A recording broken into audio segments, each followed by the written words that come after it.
Once upon a time, there was a great storm in Arizona. I think we all remember it, don't we? Might have been one of the ones in January, maybe one of the ones in February, but it began over the Pacific Ocean on a sunny day when the humidity was kind of high, but the clouds were fair. Interesting conditions were going on. Even though it did not look like it, the atmosphere was primed for a major storm to form.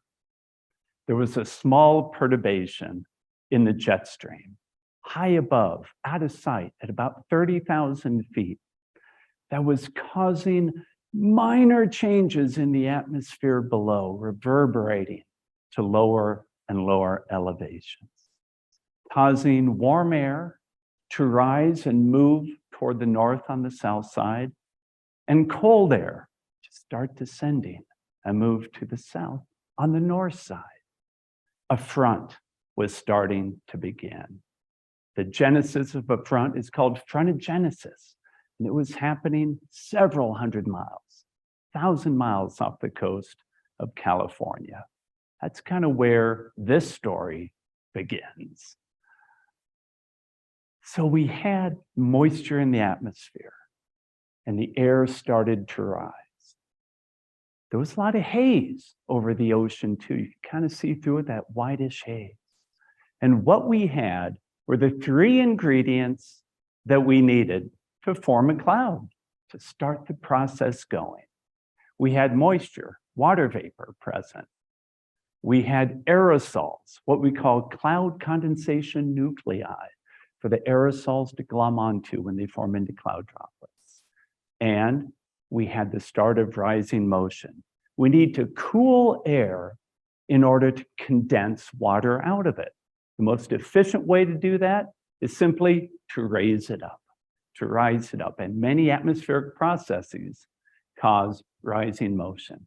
Well, that had started over the ocean on this day. There's a feedback loop that happens in atmospheric science as you start to create jet streams high in the atmosphere, air starting to move 20, 30, 50 miles an hour, and pressure gradients and thermal gradients down low. As the jet stream increases in intensity, the front intensifies below. We start to see greater moisture surging in from the south, and the development of what we call the warm conveyor belt out ahead of the incipient front, which is coming. It's exciting to watch on satellite imagery because you can see an ocean just full of, let's say, dappled clouds start to churn and rotate in a cyclonic way as this process starts. This is the story of a snowflake. Actually, about I'm going to get this right, 1.2 sextillion snowflakes that I counted, or at least estimated, that fell over Flagstaff during one of these storms. And it began under those conditions over the Pacific Ocean. With this feedback mechanism of the storm forming, the upward motion became even greater. Moisture was thrust up into the atmosphere and cooled tremendously. A couple thousand feet in height, it got cold enough.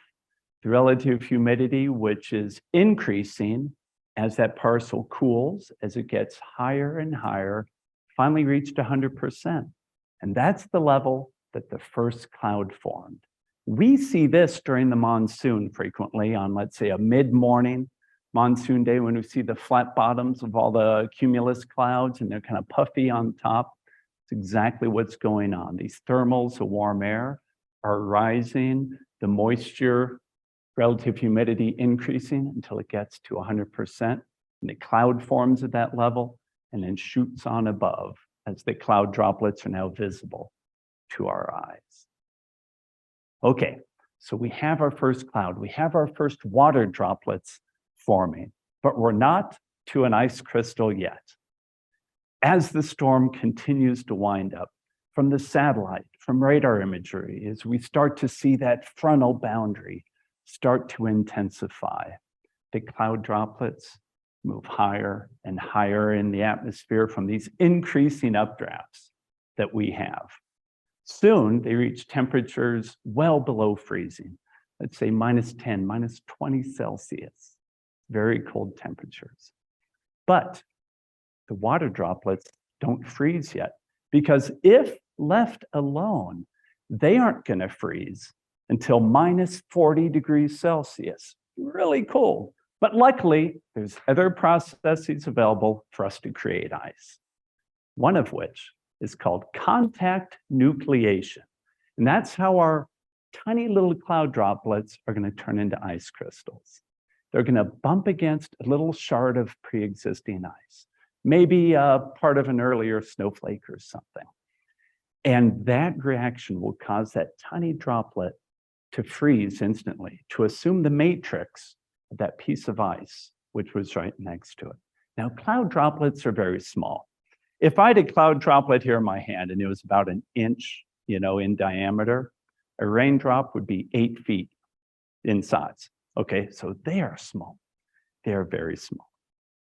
Luckily for us, there's a second path for us to form an ice crystal, okay? And that's called heterogeneous nucleation. That's where we have what's called ice nuclei in the atmosphere, somewhat analogous to the cloud condensation nuclei that the cloud droplets form on.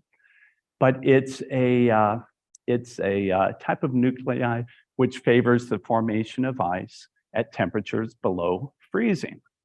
One of the most common ones is called Pseudomonas syringae. I think that's how you pronounce it. Pseudomonas syringae.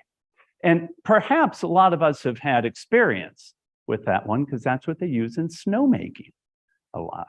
They introduce this ice nuclei into very cold water and shoot it into the air above the ski slopes. And it serves as very efficient ice nuclei that ice can form very quickly with the moisture which is jetted out with the snowmaking equipment. This ice nuclei was actually discovered by Gaber Valley, Dr. Gaber Valley, who I was working for at the University of Wyoming, oh gosh, a long time ago, probably 35 years ago. Can't believe it's been that long. Anyway, so ice nuclei can form ice crystals out of the blue through deposition, directly depositing ice in that format on the ice nuclei. So we have two different mechanisms that can form ice in a cloud, and it's now going on full force within the storm. We have billions and billions of cloud droplets now as the storm continues to evolve, as it continues to get closer and closer to the California coast. We have ice crystals multiplying. As these ice crystals form, they start to branch out. It takes 20 to 40 minutes to form an ice crystal about 2 millimeters in diameter. 20 to 40 minutes. But that path isn't always smooth. Sometimes bits break off. And sometimes parts of it interact with the cloud droplet, and the cloud droplet freezes. When the cloud droplet freezes, sometimes it splinters and sends ice shards everywhere that go into other cloud droplets and form into ice and splintering. It's called ice multiplication in clouds, in heterogeneous clouds or mixed phase clouds. And it can cause an explosive growth of precipitation in developing systems. And that's what was going on this day. Rapid development of precipitation over the ocean, most of it, after the crystals became too heavy to be held up by the updrafts, they started to fall to the ground, melt, then fell as rain over the ocean. Now it comes on to the California coast. And we have these full-fledged ice crystals falling out of the sky, just a beautiful mix of very efficient precipitation-forming material. If you were an ice crystal, though, within this cacophony of precipitation, you'd notice something. You'd notice that a lot of these snow crystals look like you do, okay? How many sides does a snowflake have? 6. That's right, 6 sides. Okay, so I spent the night last night with my wife trying to make 6-sided snowflakes. And you would not believe how hard it is. 4-sided, 8-sided, super easy. 6-sided, okay, takes a mind greater than mine, I guess. But indeed, snowflakes have 6 sides and beautiful symmetry. A great question is, why do snowflakes have 6 sides? Great question, great question. Has to do with the molecular structure of the water molecule, H2O. Imagine Mickey Mouse's head. No, seriously, imagine Mickey Mouse's head.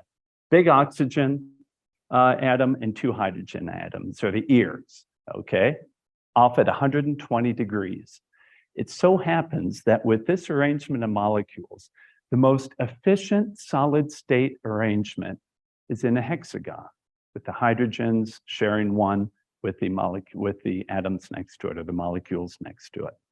Now, water also has a very, very interesting property, and that is its solid state is less dense than its liquid state. Okay, I mean, that sounds kind of counterintuitive. When it goes from liquid to solid, it actually gets less dense. That's why ice floats on lakes. That's why all the fish don't die in the winter. Water is very unique in this capability. To my knowledge, there's only one other element or substance that is also less dense when it's in the solid state, and that's bismuth, I believe, atomic number 83, I think, also has that property. But it's fascinating that that hexagonal arrangement, which is less dense than all the water molecules that's hanging out each other, they kind of firm up into a large matrix, that hexagonal shape is maintained as the snowflakes grow. Why is that? Because the additional water molecules that are wanting to attach onto the snowflake want to find some rough edges. Roughly speaking, it likes the rough edges, which are the pointy parts of the snowflake, to add more molecules on. So it grows out in this beautiful radial design that might look something like this. Okay, our storm is now crossing into California. It's approaching Arizona. Our forecasters are looking at this saying, wow, this could be a big one. This could be a big one. We see a large atmospheric river. Isn't that a term we heard a lot of last year, atmospheric river? That is a stream of warm, moist air curving all the way, in this case, from Southern California all the way back to Hawaii and just steered straight to us in Arizona. So the storm starts to approach California and gets to the coastal range. A couple things happen at that point. The updrafts are increased even more because it hits the mountains. Air has to rise up and over the mountains, which is another mechanism to cause that upward motion that creates condensation and precipitation. So the coastal California mountains are getting slammed with rain. 3, 4, 5, 6 inches of rain. Where it's high enough, the snow, precipitation never melts, and you get very heavy snow up in the coastal mountains. We had one event outside of LA and San Diego that had over 10 feet of snow in those communities. Just a monster storm.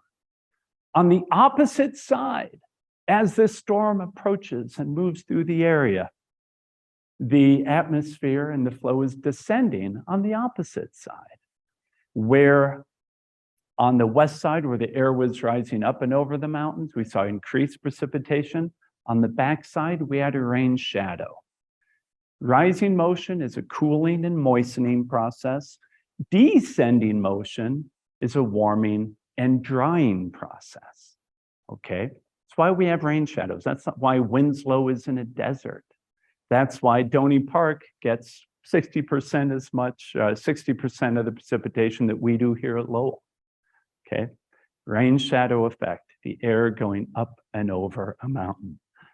Our storm is moving across Southern California. We can now see the radar imagery, which shows these large precipitation bands moving across, continuing to make snowflakes, cloud droplets, raindrops, snow crystals. It's all happening. These are the great, great, great, great grandparents of the snowflake that will eventually fall in our backyard.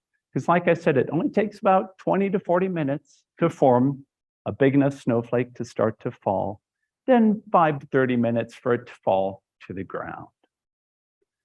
So our ice crystal, our nuclei, first appeared near Winslow.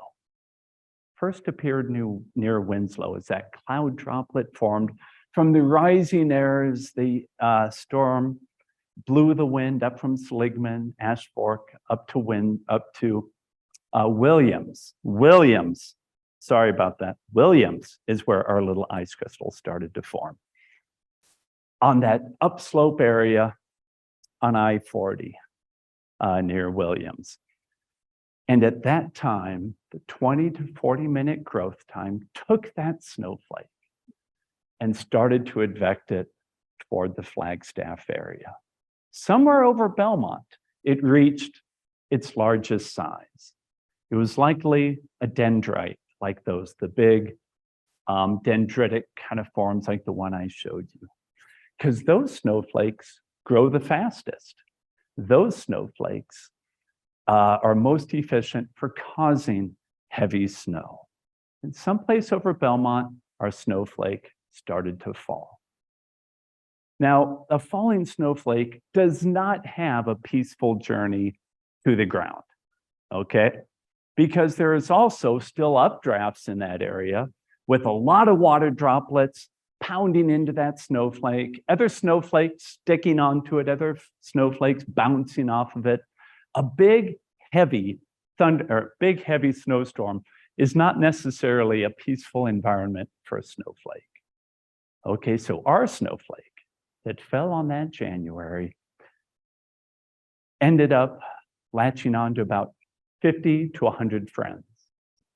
Okay, it became a visual snowflake about 1/3 of an inch, maybe a 1/2 inch wide, one of those big fluffy ones that falls.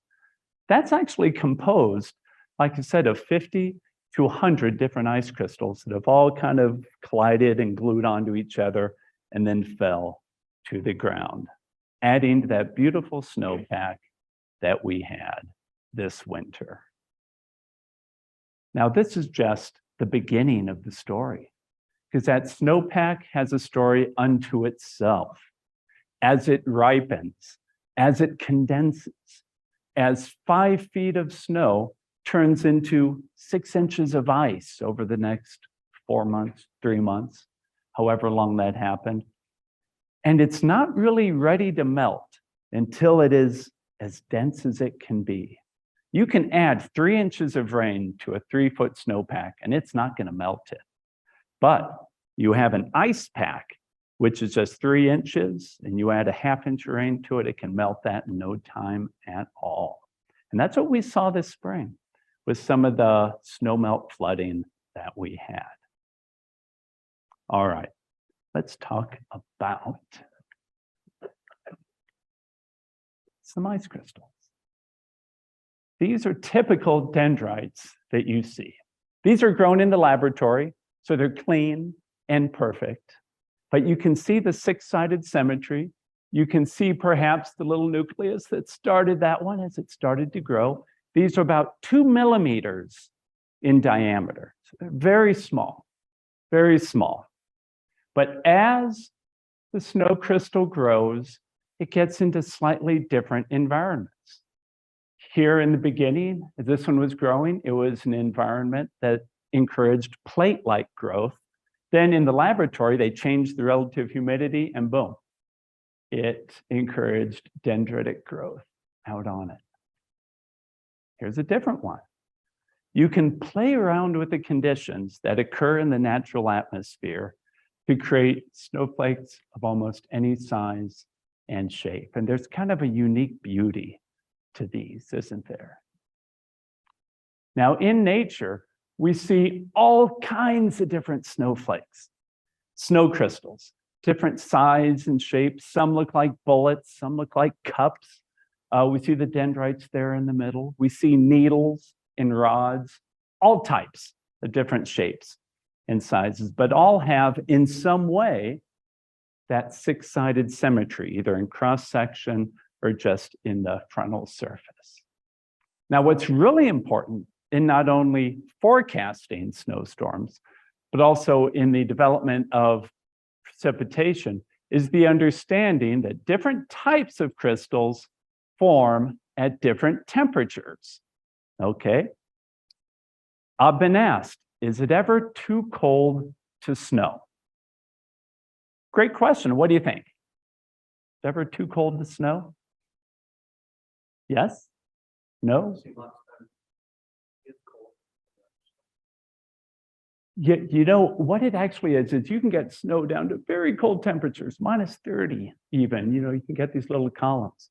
But it can be too cold to snow well, you know, because you just cannot form the big dendrites you need for the fluffy snow that actually accumulates. The same thing happens on the warm side. You know, how many times has it happened that the National Weather Service has forecast, you know, we're going to have heavy snow starting at, 5 p.m. You know, this rain is going to turn to snow and then it's going to get heavy. And all we see is the rain turns to something that doesn't quite look like snow. We'll call it like snizzle. You know, it's like frozen drizzle and it never accumulates and it's kind of snow-like. That's these bad boys right here that are just below freezing and it's not cold enough to create the dendrites. Remember, the dendritic growth zone between about minus 12 and minus 17. The snow crystals grow much faster. The dendritic regime is where ice multiplication happens. It's where a lot of the magic happens. So when we're forecasting heavy snow, you can bet that we're looking for updrafts in this large system that occur where the temperature is minus 12 to minus 17 degrees Celsius. That's the key. Sometimes those conditions are virtually down on the ground, okay? And that's where we can see some very beautiful things happening. Because the crystals are almost forming in place and not falling through a mess of other precipitation particles, you can see those perfect little crystals that might fall on your jacket or on the hood of your cold car. That just looks so beautiful and they're so small. But anyway, this is critical in forecasting heavy snow. We want the dendritic regime to be minus 12 to minus 17 Celsius. All right, so this probably brings back either memories or horror stories from last winter. 163.1 inches of snow in Flagstaff, 5th greatest snowfall season here. We had storm after storm after storm hit our area. But we need to talk about the elephant in the room. And yes, that is, wasn't it supposed to be drier and warmer than normal? Isn't that what everybody was saying? And, I can kind of slink down into my chair and say, yep, I was one of those folks. I was one of those folks. All indications were that this La Nina winter last year was going to be warmer and drier than normal. You can even look at the Climate Prediction Center. They're like the experts when it comes to monthly outlooks or seasonal outlooks. And they were forecasting much drier than normal conditions over the desert Southwest. Well, I shouldn't say much drier. Actually, what I should say is that the probabilities were leaning drier than normal. There was still a 30% chance that it could be above normal. precipitation, okay? And evidently, that's what happened. But our forecast of, let's say, leaning drier than normal was shared by most of the national partners that are into climate prediction, everything from the Farmer's Almanac, other independent companies. You can see we're all calling for a mild, drier than normal over the South and Western United States, which certainly did not happen. Maybe you've seen some of the photographs from Mammoth Lakes, from Alta, from, let's see, I think that's in the Sierra Snow Lab there. That's my neighbor right there. Yeah, tons of snow fell, one of the heaviest snow years ever. I believe the most snow that ever fell in Alta happened last year. One of the heaviest ever at Mammoth Lakes. It came at a beautiful time because the West has been very dry. The West has not had all the moisture they need. This, even though it was hugely inconvenient to have your home buried like this, replenished the snowpack, replenished the reservoirs in California to overflowing. It really was great to see that response. So what happened? Why were our forecasts so far off, or at least our outlooks so far off? And that is, well, it's a great question, is we don't know. Even a month out from January, in December, we were forecasting that January, February, March would lean drier than normal, and it certainly wasn't. Then we advanced up another month and thinking, yeah, it's gonna dry out here. It didn't. The jet stream pattern that was put into place in early January was as stubborn as I have ever seen it. Why? Because it was. You know, we're gonna certainly look into it and try to find out why that was, because there has to be greater predictability to things like this. Because this is information that had we and others got it right, it certainly could have been used by our partners that need to make weather-dependent decisions. So, the big question of the day, what does this winter look like? Should you buy a snowblower or a ski pass? Okay, I bought my ski pass. Okay, head of the Weather Service bought his ski pass. Why? Well, because I like skiing, okay? And I believe it's gonna be another pretty good snow year. Are we gonna get 163.1 inches again? No. Okay, I say that and watch, we will. It will be exactly 163.1, which would be kind of awesome. But no, I don't think that's the kind of winter we're looking at. It could happen, of course, but I think it'll be somewhat more moderated. El Nino conditions have developed, and right now we're in a moderate El Nino right now. What does that mean? That means the equatorial Pacific waters are warmer than normal, okay? Equatorial Pacific, warmer than normal, which engenders specific weather patterns across the United States and North America. Normally kind of a wet southerly jet stream that impacts the southern tier of states, warm ridging across southern Alaska to the northern part of the states.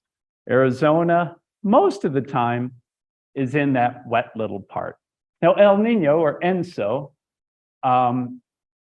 goes from a positive phase to a negative phase, negative phase every couple years.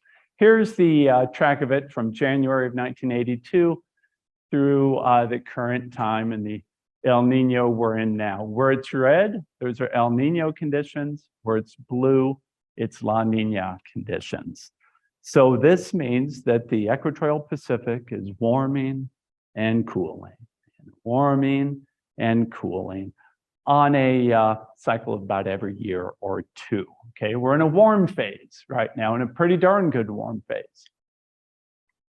So the official climate outlook right now for the Flagstaff area in the United States shows somewhat like that, graphic I showed earlier, of the southern tier of states leaning toward wetter than normal, the northern tier of states leaning toward drier than normal.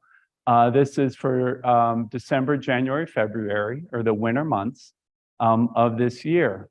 If you look at the Flagstaff point, which is right about there on this line where it just starts leaning, you'll see that if you look at the point probabilities, it actually only shows a 34% chance of above normal and then a 33% chance of near or below normal. Basically, not much of a signal for us, okay? That's from the official National Climate Center.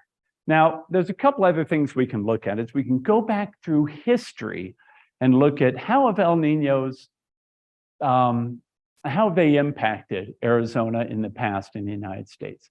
And here's the number of El Niños with above average precip in the winter. And for 29 El Niños in our area, about 17 have been above normal. So it leans certainly wetter than normal, but it is not a slam dunk by any means.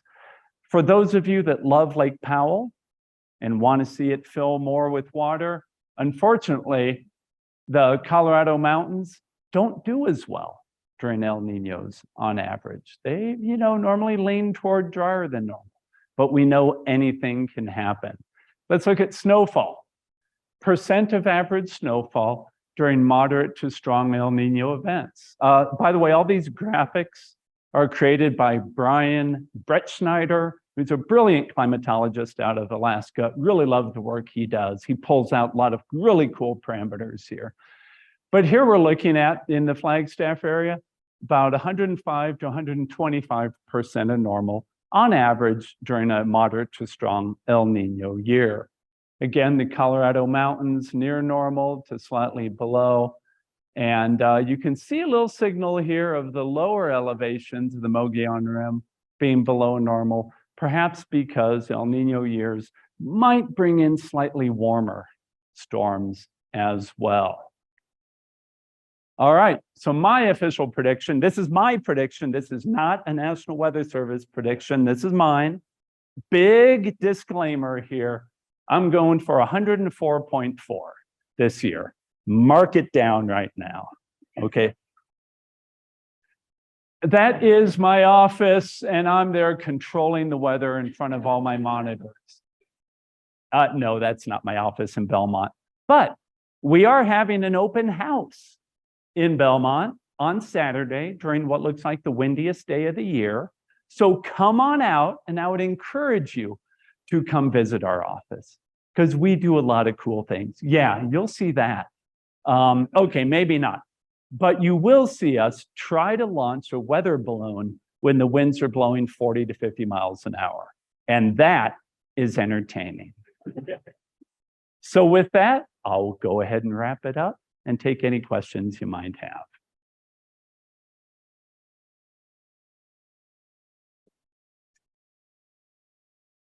Your cold snow. Yeah. Have you ever seen snow below 40? I've never been below 40, so I personally haven't seen it. I'm not aware of it, but I mean, in Antarctica and the Arctic where it's extremely cold, sometimes you just see crystals falling out of the sky, basically homogeneous nucleation of ice crystals, but it's a very inefficient snow. There you go. Oh, really? Okay. Yeah. See, now there's a great point here because the atmosphere at a specific temperature can only hold a certain amount of moisture. At 40 below, it can only hold a thimbleful of moisture, per square kilometer, or per cubic kilometer. So, as we get to those extremes, the ability to actually condense any moisture at all is extremely challenging. So, yeah, thanks. Great question. Yes, ma'am. Back to making snow.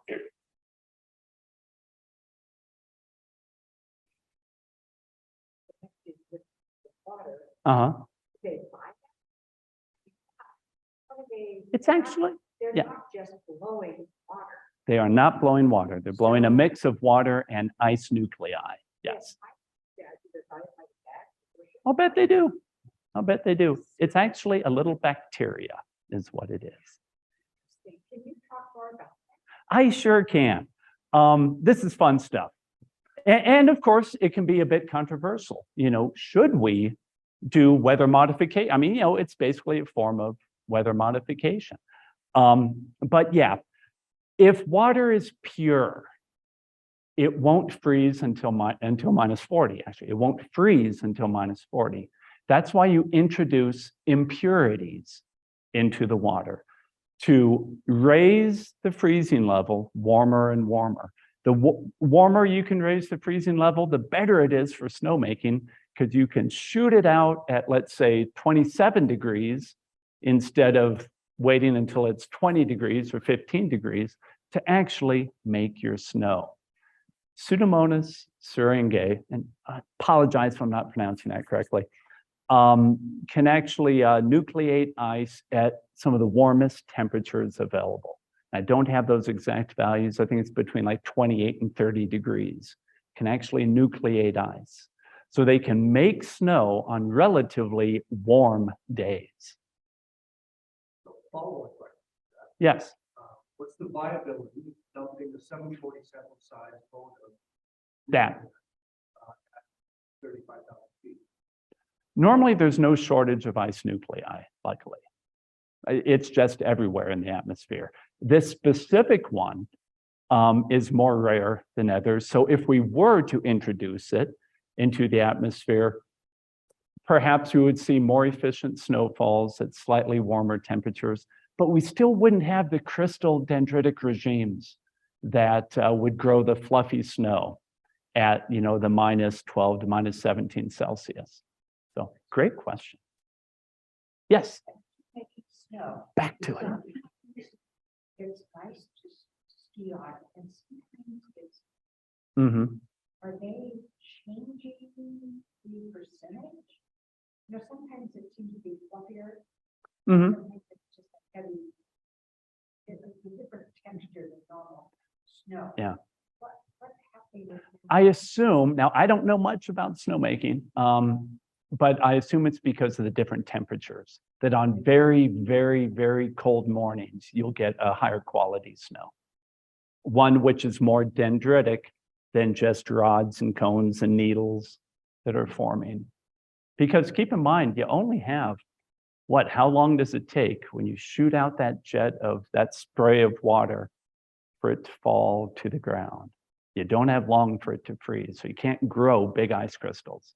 You might have a minute, at the most. So it's small crystals no matter what. what did we get? 163.1 at the airport. Oh, you bet. How much snow did we get last year? 163.1 at the airport, 179 inches in Belmont. So, yes, sir. I don't know if that's how would the jet stream, if anything, possibly carry like a storm over the Gulf of Florida? Yeah, great question. The question was, how would a jet stream, for instance, bring a storm like this across the Southwest into Florida? It's a complex and complementary process between surface fronts and jet streams and the movement of those troughs that you see on the weather map across the United States. A strong and digging jet stream, when it's on the west side of a trough, diving down into the base of the trough, can actually cause it to move laterally from west to east. We often see that. As the jet stream, let me get this in your perspective, rounds the base of the trough and starts to move on the east side, then the motion could slow down of the trough, sometimes even cut off into a cutoff low. So what we want is an open wave. Open waves are very mobile. They move with the atmosphere. So to get a jet stream in a storm all the way from Arizona to Florida, keep it as an open wave and not a digging trough, not a filling trough, not a cutoff low, but a big open wave, and it can move across. Great question. I feel like I'm in grad school again. This is great. Yes.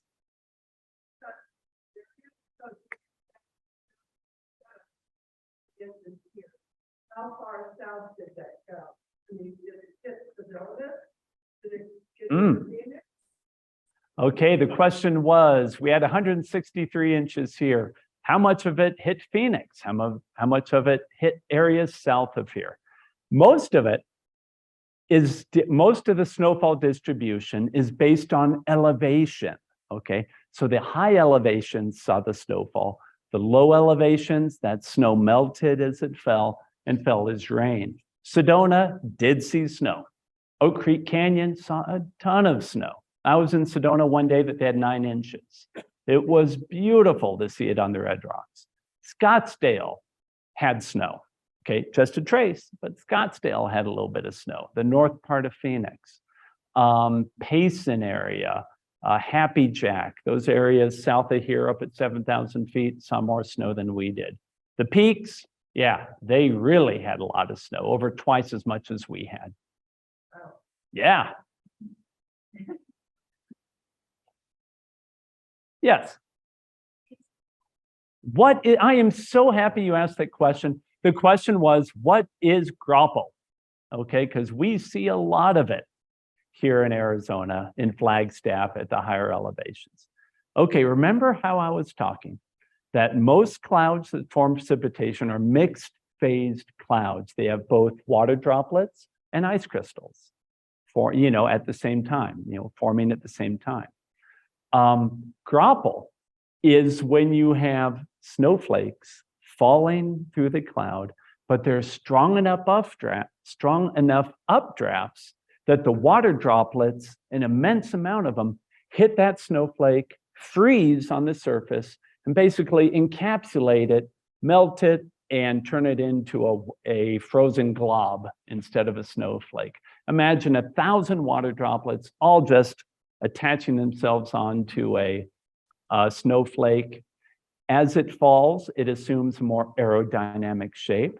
For the bottom of it is curved and the top of it might be pointed a little bit, but it's frozen. Just a little frozen ball of hard snowflakes, and that's grapple. We see a lot of it during the spring here or during some thunderstorms. Good updrafts. You need good updrafts and a whole bunch of water droplets being fed up into those ice crystals that are falling down. Yes.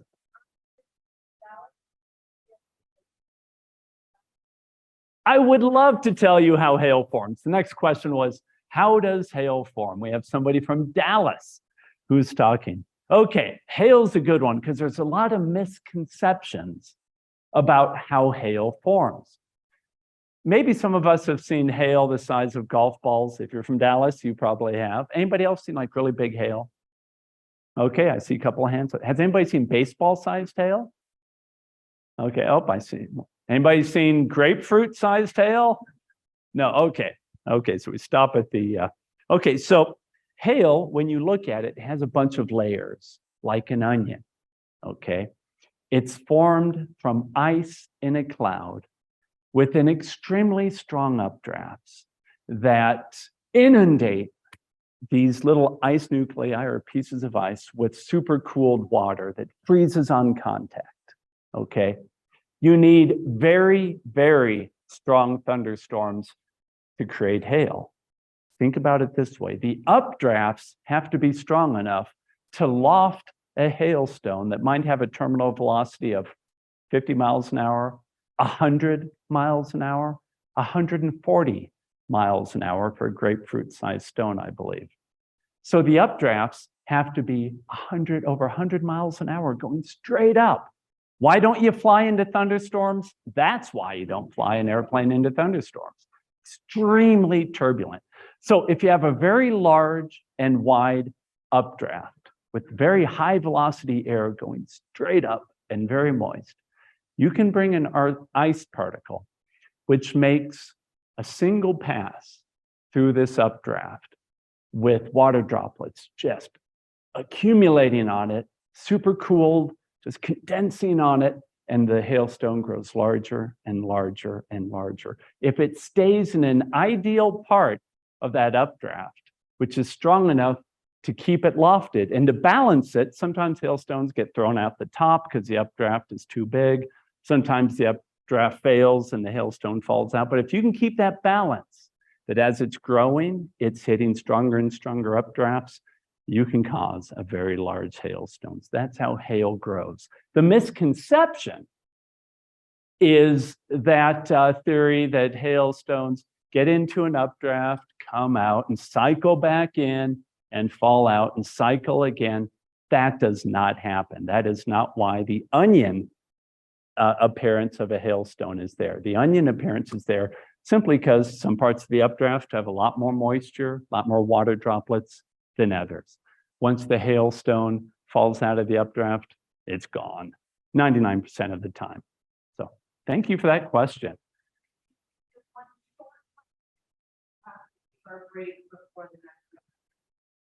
Let's go. Your hand was up first. Okay, we can talk afterwards. I'll just be in back and we can chat some more. Yes, sir. Did you have a question? Yes. So it starts the same as a snowflake. Yeah. And it just goes out with snowflake filled with water. You bet. You bet. A hailstone could be a snowflake that turns into graupel from all of the water droplets that are accumulating on it. And then it has a strong enough updraft that it doesn't fall out. It just stays up there, gets more ice accumulating on it from these super cooled water droplets that just won't stop. So how big is a graupel? Oh, about big as your pinky sometimes. Sometimes a little smaller, but they have a little cone shape to them. They're kind of cool. So thank you so much.